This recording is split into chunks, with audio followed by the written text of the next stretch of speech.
आप सभी को गोविंद मैथमेटिक्स में स्वागत करता हूं। मैं उम्मीद करता हूं कि आप लोग ठीक होंगे, मस्त होंगे, स्वस्थ होंगे और बढ़िया से पढ़ाई कर रहे होंगे। तो मैं आज बात करने वाला हूं कि बहुपद से कौन कौन सी सवाल 2024 में आने वाले बोर्ड परीक्षा में, तो उसी के बारे में हम लोग बात करने वाले हैं कि बोर्ड परीक्षा 2024 में कौन कौन सा सवाल बहुपद से आने वाला है। तो बहुपद से सवाल जो आएगा उसी पे हम लोग चर्चा कर रहे हैं। अगर इस चैनल पे आप लोग नए जुड़े हैं तो चैनल को सब्सक्राइब कर लीजिए और बेल आइकन को दबा लीजिए, ऑल पे प्लेस कर लीजिएगा, ताकि सबसे पहले इस चैनल पे जो वीडियो अपलोड होगा उसका नोटिफिकेशन सबसे पहले आपको मिल जाएगा और आप उस वीडियो का लाभ ले सकेंगे। तो मैं आज बात करने वाला हूँ कि बहुपद में कौन कौन सी सवाल ऐसा है जो बोर्ड परीक्षा 2024 में आ सकता है, किस तरह का सवाल बहुपद से पूछा जाता है। तो उसी के लिए हम सवाल को सिखाते नहीं हैं, हम कंसेप्ट सिखाते हैं। वैसा कोई भी सवाल रहे, कैसा भी सवाल रहे, उस टाइप का, उस चैप्टर का, तो आप आसानी से बना सकेंगे। तो इसके लिए सबसे पहले आपको सूत्र याद होना ज़रूरी है। तो सूत्र का भी वीडियो हम इस चैनल पे अपलोड कर दिए हुए हैं, तो आप सूत्र का भी वीडियो आप लोग देख लीजिए। उसके बाद इस वीडियो को देखिएगा तो बहुत ही फ़ायदा होगा।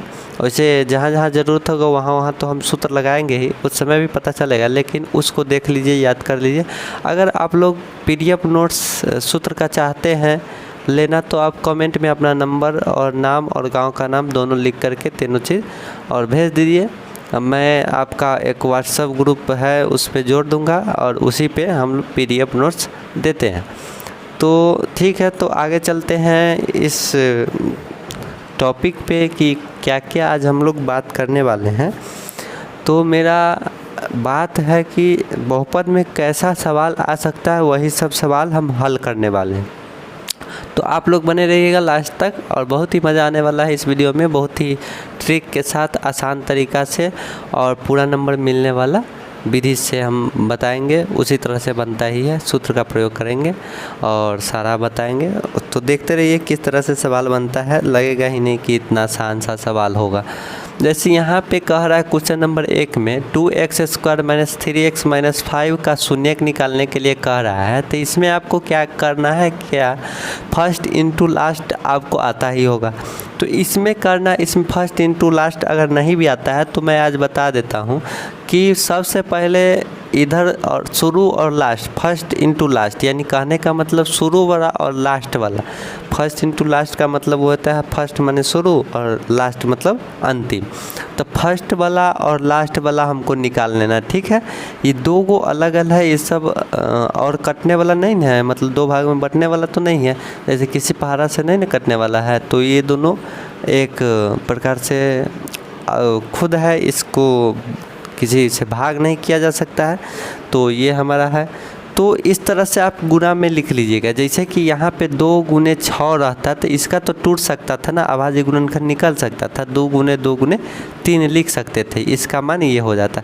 तो इसमें ये तो नहीं होने वाला। तो ये वाला आपको समझ में आएगा कि ऐसे ही लिख देना जैसा रहे, 2 × 5 है, 2 और 5 है। तो आपको पता चल गया कि 2 और 5 के रूप में ही बीच वाला को तोड़ेंगे तो हमारा ये फर्स्ट इनटू लास्ट बराबर हो पाएगा। तो सबसे पहले आप ये लिख लिए।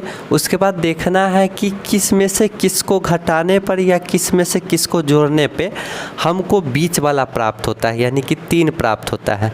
उसमें x लग जाएगा, इस दोनों में बस 3 किस्म प्राप्त होता है। तो हमको साफ साफ दिख रहा है कि 5 में से 2 को माइनस करेंगे तो हमारा 3 आ जाएगा। लेकिन यहाँ ध्यान रखने वाली बात है कि यहाँ पे माइनस है तो -3 आना चाहिए। तो -3 कब आएगा? तो -3 कब आएगा? -3 जब भी आएगा जब ये 5 जो है बड़ी वाली, जो इसका चिन्ह माइनस में रहना चाहिए, यानी कि -5 रहेगा और +2 रहेगा, तब इसका मान -3 आएगा। तो सिर्फ यही समझना है यहाँ पे। तो बड़ी संख्या का चिन्ह रह गया और 5 में से मतलब -5 है और +2 है, तो माइनस वाला ज़्यादा, तो माइनस का माइनस, 5 में से 2 घट जाएगा तो कितना हो जाएगा? 3 हो जाएगा। ठीक है, तो ये समझ में आ गया होगा कि इतना मान इतना आता है, तो यहाँ पे इसी तरह से लिख देना है। तो इसको पहले वाला जैसा है उसी तरह से लिख दीजिए 2x², और -5 है, बड़ा वाला लिखिए या छोटा वाला लिखिए, बात बराबर होगा, कोई फ़र्क नहीं पड़ेगा। तो हम बड़ा वाला ही लिख देते हैं, -5x लिख देते, सिर्फ इसमें x लगा देना है, और +2x लिख देते हैं।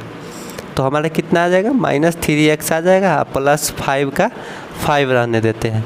तो अब आगे क्या करते हैं कि कॉमन छाड़ते हैं इस दोनों में से। कॉमन क्या है, तो x कॉमन है, तो x कॉमन छाड़ते हैं तो 2x इधर बच जाता है और -5 इधर बच जाता है। 2x - 5 है, तो इसमें कॉमन क्या होने वाला है, तो सभी में एक रहता है कॉमन, तो एक इसमें है, कोई दूसरा है नहीं, तो एक बाहर कर लिए, और ये इधर क्या बचा, तो 2x बचा, माइनस का माइनस, 5 का 5 बच गया। ठीक है, तो ये दोनों एक समान आ गए, तो इसको छाट लेते हैं कॉमन, 2x - 5, और इधर क्या छाट देते, x + 1, तो हमारा क्या हो जाएगा,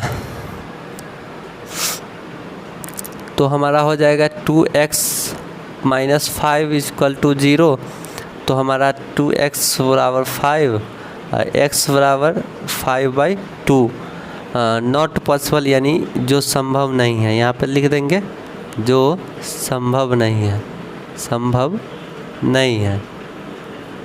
इसी को इंग्लिश में नॉट पॉसिबल लिख देंगे, एकदम शॉर्ट में लिखना है, तो इंग्लिश से इसका शॉर्ट होता है नॉट पॉसिबल, का मतलब यह संभव नहीं है।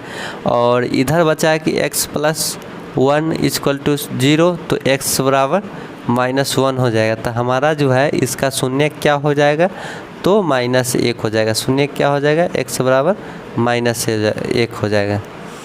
ठीक है, तो पहला सवाल समझ में आ गया होगा। तो हमारा पहला सवाल का आंसर आ गया -1, तो शून्य क्या हो जाएगा, -1, यानी कि x + 1 और 2x - 5। तो आप इस तरह से x का मान भी निकल गया, ठीक है, शून्य का भी निकल गया, तो शून्य का शून्य का हमारा कितना आ गया, तो -1 आ गया। तो ये हमारा समझ में आ गया होगा। मैं उम्मीद करता हूँ कि आप लोग समझ गए होंगे ये वाला सवाल। तो अगला सवाल बहुत ही इम्पोर्टेंट सवाल है। तो यहाँ पे आपको कुछ नहीं करना है, यहाँ पे सिर्फ f1 दिया हुआ, यहाँ f(x) है, तो x के जगह पे 1 है, तो जितना x है उस सभी के जगह पर 1 फिट कर दीजिए। तो यहाँ पर f1 लिख देते हैं, f × 1, और 1 x की जगह पर 1 डालते तो 1³ - 5, x की जगह पर क्या डालेंगे, तो 1 डालेंगे, स्क्वायर प्लस x की जगह पर क्या दें, 2 का 2, x की जगह पर क्या डालेंगे, तो 1 + 2 का 2। अब आगे क्या करना है हमको, तो 1 का क्यू 1 ही होगा, -1 का स्क्वायर 1 ही होगा, 1 से 5 में गुना करेंगे तो उतना ही होगा, तो 5 का 5 + 2 × 2 × 1 कितना हो जाएगा, 2 ही हो जाएगा, और +2 का 2। तो हमारा ये प्लस और प्लस, यानी 2 2 4 1 5, ठीक है। 5 - 5 कितना हो जाएगा, तो 5 - 5 हमारा 0 हो जाएगा। तो हमारा इस f1 का मान कितना है, f1 का मान कितना है, f1 = 0, ठीक है। तो हमारा आंसर ये आ गया, ठीक है। तो दूसरा सवाल भी आप लोग को समझ में आ गया। अगर ऑप्शन वाला सवाल रहेगा तो 0 ऑप्शन में रहेगा, जिस ऑप्शन में रहेगा 0 उस पर टिक कर देना, यानी गोल कर देना है उसी का, ठीक है, समझ गए। तो अब नेक्स्ट सवाल की ओर चलते हैं। तब तक के लिए आप लोग बने रहिए इस वीडियो पे। सवाल भी आ चुका है बोर्ड पे, तो हम देखते हैं कि ये सवाल सब किस तरह से बनता है। और ये देखने में बहुत ही हार्ड सवाल सब लग रहा है, पर ये सवाल सब एकदम नॉर्मल आसान सा सवाल है। तो आप लोग को घबराना नहीं है, शांतिपूर्वक आप लोग को देखना है कि किस तरह से बनाया जा रहा है। उसी तरह से आप एक ही वीडियो देखते देखते ही समझ जाएगा। ऐसा सवाल दोबारा आपके सामने आएगा तो आसानी से आप बना सकते हैं। तो हम सवाल पढ़ते हैं कि क्या है सवाल, किस तरह से बनेगा। तो हमारा है px, यानी p × x लिख दी, p × x, px = qx × gx, और px का घात 6 और gx का घात 2 होता है हो तो px/gx का घात होगा।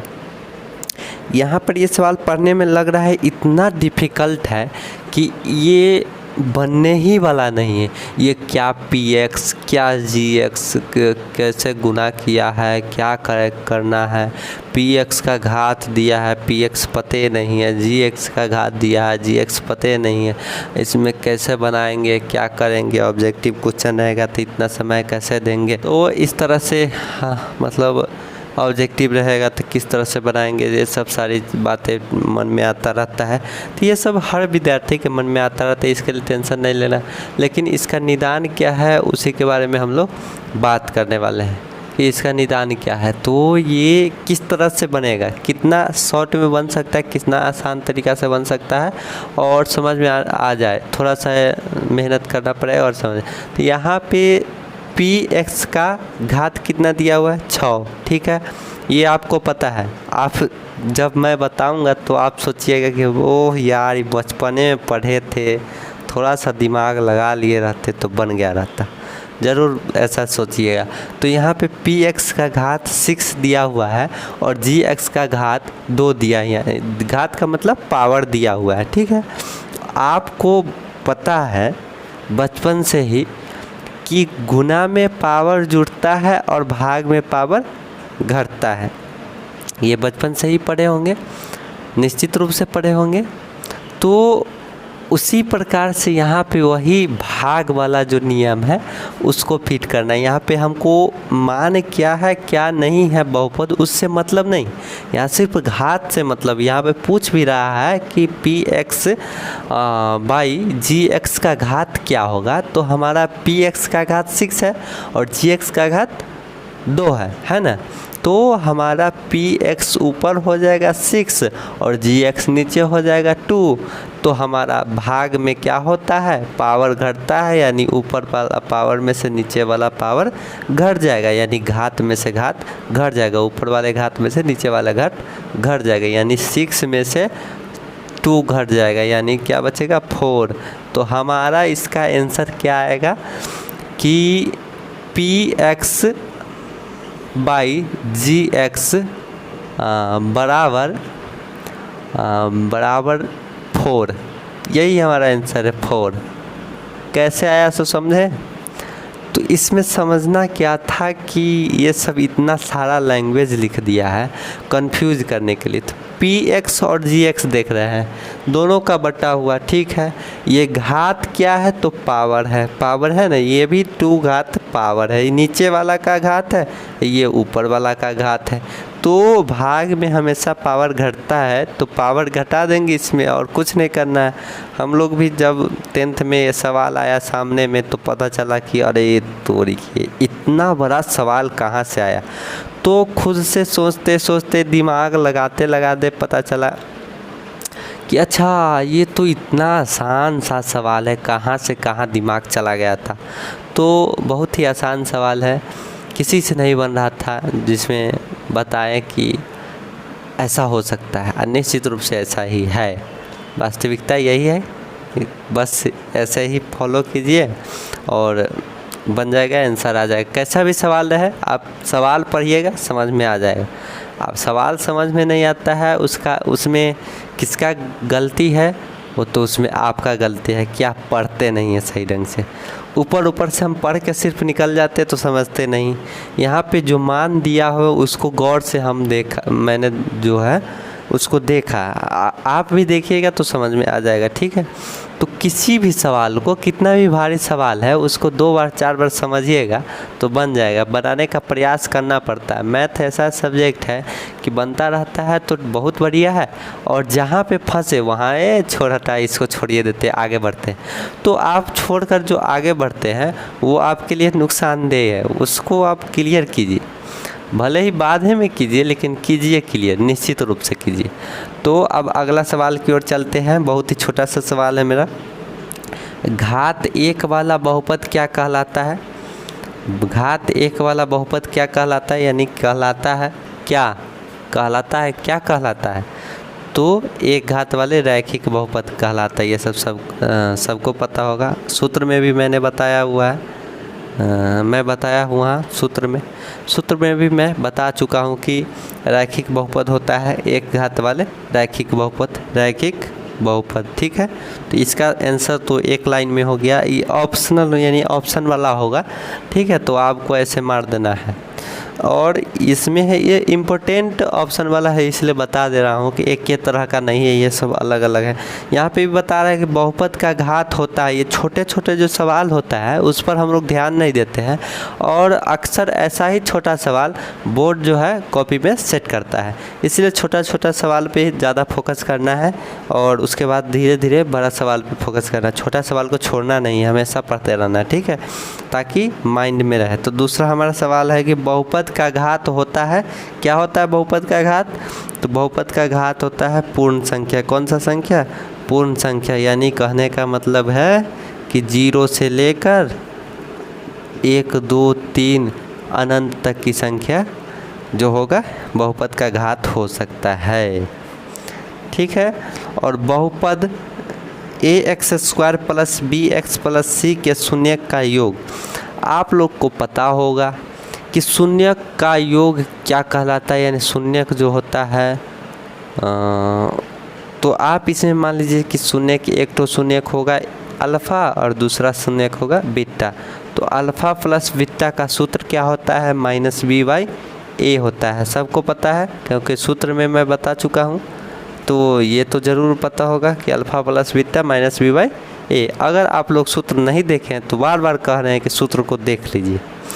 तो ax² plus bx plus c, यानी कि इनमें अल्फ़ा कौन सा है? तो अल्फ़ा हमारा ये x² है, बीटा कौन सा है? तो x है, और तो इसका सूत्र क्या होगा? -b/a।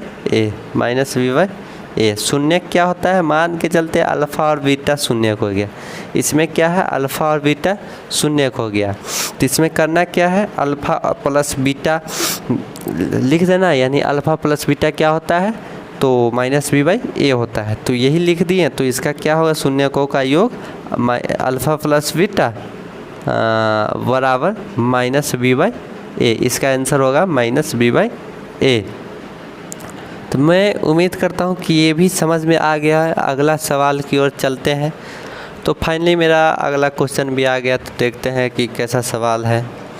तो हमारा सवाल है, यदि बहुपद 2x² - 5x - k के शून्य एक दूसरे के व्युत्क्रम हो तो k का मान होगा। तो इसमें घबराने की बात नहीं है, ये लग रहा है बहुत ही डिफ़िकल्ट। ऐसा सवाल ऑब्जेक्टिव में भी पूछ दिया हुआ है, तो आपको करना क्या, ऑब्जेक्टिव और सब्जेक्टिव कुछ में भी पूछ सकता है, क्योंकि ये सवाल डिफ़िकल्ट है, थोड़ा सा डिफ़िकल्ट है, इसमें सोचना थोड़ा सा पड़ेगा। तो इसमें यदि बहुपद 2x² - 5x - k के शून्य एक दूसरे के व्युत्क्रम हो तो k का मान क्या होगा? k का मान हमको पूछ रहा है, तो इसके लिए पहले शून्य को मानना पड़ेगा। तो मान लेते हैं कि माना कि एक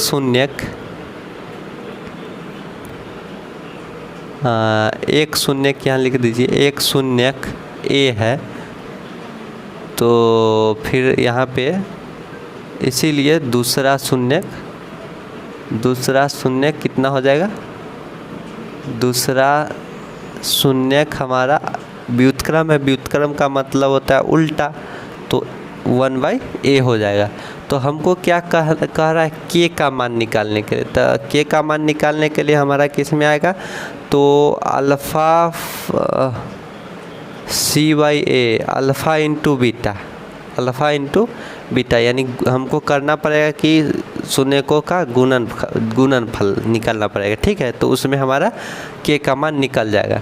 तो हम लिखते हैं, प्लस भी कर सकते हैं, लेकिन इसमें हमको पता चल ही गया है कि k का मान निकलना है, तो लास्ट वाला c/a आता है। तो हमारा किस में आता है? तो गुणनफल में, यानी अल्फ़ा इंटू बीटा में। तो हम शून्यकों का गुणनफल लिखते हैं, शून्यकों का गुणनफल बराबर क्या लिखिएगा? शून्यकों का गुणनफल क्या होता है? अल्फ़ा इंटू बीटा बराबर क्या होता है? अल्फ़ा इंटू बीटा बराबर क्या होता है? c/a।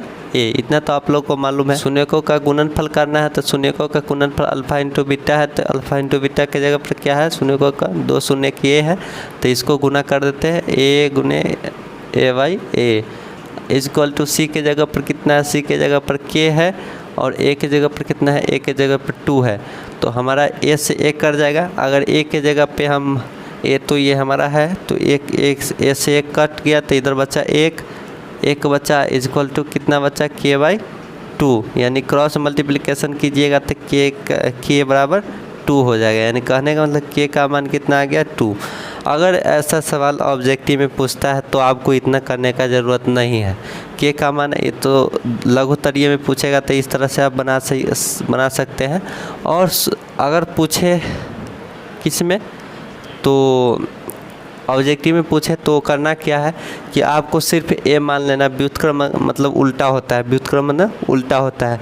तो उसका गुणनफल अगर c पूछ रहा है यानी कि c किस में आता है, अल्फा इंटू बीटा में, तो गुणनफल करना पड़ेगा। यानी गुणनफल में व्युत्क्रम, किसी के व्युत्क्रम में किसी संख्या को उसके व्युत्क्रम से गुणा करने पर हमेशा 1 प्राप्त होता है। ये सब शिक्षे से पढ़ते आते होइएगा तो ज़रूर पता होगा कि व्युत्क्रम से यहीं पे देखें ना कि किसी के उल्टा में गुना कीजिएगा तो 1 ही ना आएगा। 4/5 में 5/4 से गुना कीजिएगा तो 1 ही ना आएगा। तो उस तरह से सोच लेना फटाक से कि अगर मान के चलते व्युत्क्रम 1 तो 1 ले लिए और इसका गुणनफल c निकालना है तो ज़रूर से ज़रूर गुना करना ही होगा। तो ऐसे कर लीजिएगा और c की जगह पर k और a की जगह पर 2 रख दीजिएगा। ऐसे काट दीजिएगा, k बराबर 2 लिख दीजिएगा। ठीक है, इतना ही में आपका ऑब्जेक्टिव बन जाएगा और ऑप्शन में जल्दी से घस दीजिएगा। ठीक है, तो अब आगे चलते हैं। लघुत्तरी में इस तरह से लिख करके बनाना पड़ेगा। और 8वां नंबर हमारा सवाल है, द्विघात बहुपद के शून्यकों की संख्या कितनी होती है। तो यहाँ पे ध्यान देने वाली बात है कि द्विघात बहुपद पूछ रहा है, तो द्विघात बहुपद का हमेशा 2 ही होगा। शून्य कितना होगा, 2 होगा। यहाँ पे द्विघात बहुपद का शून्य कितना होगा, तो 2 होगा। और त्रिघात का पूछे तो 3 होगा। ठीक है, चतुर्घात का पूछे तो 4 भी हो सकता है। ठीक है, तो हमारा यहाँ पे पूछ रहा है द्विघात बहुपद के शून्यकों की संख्या कितने हो गए, तो 2 होगा। ठीक है, और